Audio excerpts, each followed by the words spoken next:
Latest news updates కోసం ఇప్పుడే download చేసుకోండి media effects app. Welcome to media effects. Congress అగ్రనేత రాహుల్ గాంధీ ఢిల్లీ ముఖ్యమంత్రి అరవింద్ కేజ్రీవాల్ కు పాకిస్తాన్ నేతలు మద్దతుపై ప్రధాన మంత్రి నరేంద్ర మోడీ స్పందించారు.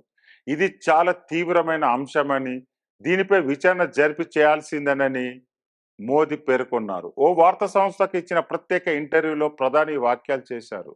నేను ఉన్న స్థానాన్ని బట్టి అటువంటి విషయాలపై వ్యాఖ్యానించాలని నేను అనుకోను, కానీ మీ ఆందోళన నేను అర్థం చేసుకోగలను అని మోదీ అన్నారు. పాకిస్తాన్ మాజీ మంత్రి ఫహద్ హుస్సేన్ చౌదరి ఇటీవల రాహుల్ గాంధీ, అరవింద్ కేజ్రీవాల్ ప్రశంసలు కురిపించారు. వీడియో సోషల్ మీడియాలో వైరల్ అయింది.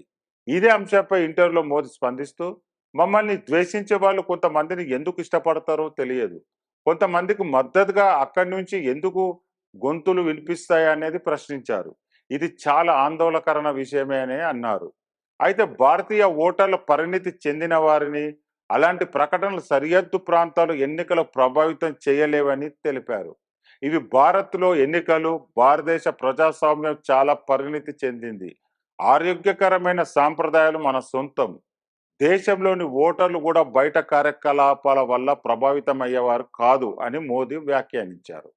ఇక పాక్ మాజీ ప్రధాని ఇమ్రాన్ ఖాన్ క్యాబినెట్ లో మంత్రిగా పనిచేసిన ఫహద్ హుస్సేన్ చౌదరి ఇటీవల అరవింద్ కేజ్రీవాల్ కు సుప్రీంకోర్టు మధ్యంతర బెయిల్ ఇచ్చినప్పుడు ట్విట్టర్లో స్పందించారు. కేజ్రీవాల్ విడుదలతో మరో యుద్ధంలో మోదీజీ ఓడిపోయారని, ఇది ఆధునిక భారతావానికి శుభవార్త అని ట్వీట్ చేశారు. అంతేకాదు, ఢిల్లీలో పోలింగ్ సందర్భంగా కేజ్రీవాల్ అనే కుటుంబం ఓటేయడానికి వెళ్లిన ఫోటోపై కూడా స్పందించారు. భారత ఎన్నికల్లో శాంతి, సామరస్యం, బలవంతుల విద్వేషం, తీవ్రవాద శక్తులను ఓడించాలని కామెంట్ చేశారు. అయితే ఈ కామెంట్ కు కేజ్రీవాల్ దిమ్మ తిరిగే కౌంటర్ ఇచ్చారు. చౌదరి సాహెబ్, మా దేశంలో సమస్యలు పరిష్కరించుకునే సామర్థ్యం మాకు దేశ ప్రజలకు ఉంది. మాకు మీ సలహాలు అవసరం లేదు. అసలే మీ దేశ పరిస్థితి అంతంత మాత్రంగా ఉంది. ముందు ఆ పని చూడండి. భారత్లో ఎన్నికలు పూర్తిగా మా అంతర్గత వ్యవహారం. మీ జోక్యాన్ని ఏ మాత్రం సహించమని కేజ్రీవాల్ ట్వీట్ చేశారు. రాహుల్ గాంధీకి మద్దతుగా పాక్ మాజీ మంత్రి చేసిన ట్వీట్ పై కూడా తీవ్ర దుమారం రేగింది. కేంద్ర మంత్రి రాజ్నాథ్ సింగ్ సహా బీజేపీ నేతలు దీనిపై విరుచుకుపడ్డారు.